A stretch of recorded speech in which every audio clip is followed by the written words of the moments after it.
পয়লা বৈশাখের উৎসবকে কেন্দ্র করে ভিন্ন মাত্রা পেয়েছে দেশের ব্যবসা বাণিজ্য। বিশেষ করে ক্ষুদ্র ও কুটির শিল্প পণ্য, চুড়ি, দেশীয় পোশাক, মুড়ি মুরগির ব্যবসা ছিল আকাশচুম্বী। এই খাতের ব্যবসায়ীরা বলছেন সারা বছরের আয়ের সিকি ভাগ আসে বৈশাখের বিক্রি পণ্য থেকে। একরামুল ইসলাম খানের রিপোর্টে বিস্তারিত। 250-টিরও বেশি ডিজাইন অপশন নিয়ে ওয়ালটন স্মার্ট ফ্রিজ, বোঝে আপনার প্রয়োজন।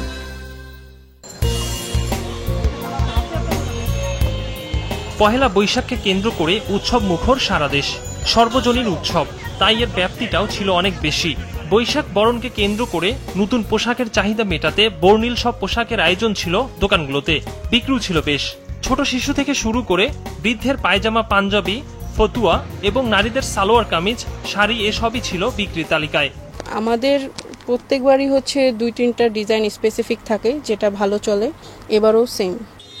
এ উৎসবে অন্যরকম আমেজ ছিল মুড়ি মুরগির দোকান ঘিরে।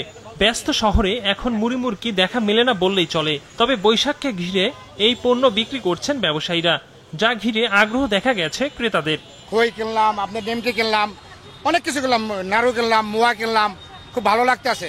সবাই দেখছি কিনতে আসছে, আমরাও কিনেছি আমাদের অফিস সাজানোর জন্য। অন্যান্য বছর তুলনামূলক বড় অর্ডার করে নেই আর কি, ছোট ছোট আবার যা নিতেছে ছোট মাল। বৈশাখকে কেন্দ্র করে প্রাণ পেয়েছে রাজধানীর ক্ষুদ্র ও কুটির শিল্পের বিপণন কেন্দ্রগুলো। ঢাকা বিশ্ববিদ্যালয়ের দোল চত্বর, ধানমন্ডির রবীন্দ্র সরোবরে অস্থায়ী দোকান ঘুরে দেখা গেছে সেখানে বাঁশের বাঁশি, মাটির তৈজসপত্র, হাতে তৈরি ফুল, কাচের চুড়ি, গয়না কিংবা খেলনা সহ নানা সামগ্রী বিক্রি হচ্ছে। তবে উচ্চ মূল্যে বিক্রির অভিযোগও ছিল ক্রেতাদের। আমি আসছি যে কুলা কিনতে, দাম বেশি। এবার ঈদের পর ঈদের আমেজও রয়ে গেছে এবং বৈশাখের আমেজটাও আসছে, সব মিলে ওভারঅল ভালো। স্কুলের স্টুডেন্টদেরও অনেক পরিকল্পনা আছে, টিচার্সরা অনেক সহযোগিতা করছে, সাজানো হচ্ছে, আলপনা করা হচ্ছে, সব মিলে ভালো লাগছে। নতুন নতুন প্রোডাক্ট আসছে, নতুন নতুন যেগুলো আমরা দেখতে পাচ্ছি, বাচ্চাদের জন্য নতুন খেলনা আসছে, নতুন একতারা আসছে, এগুলো আমাদের কাছে খুব ভালো লাগছে।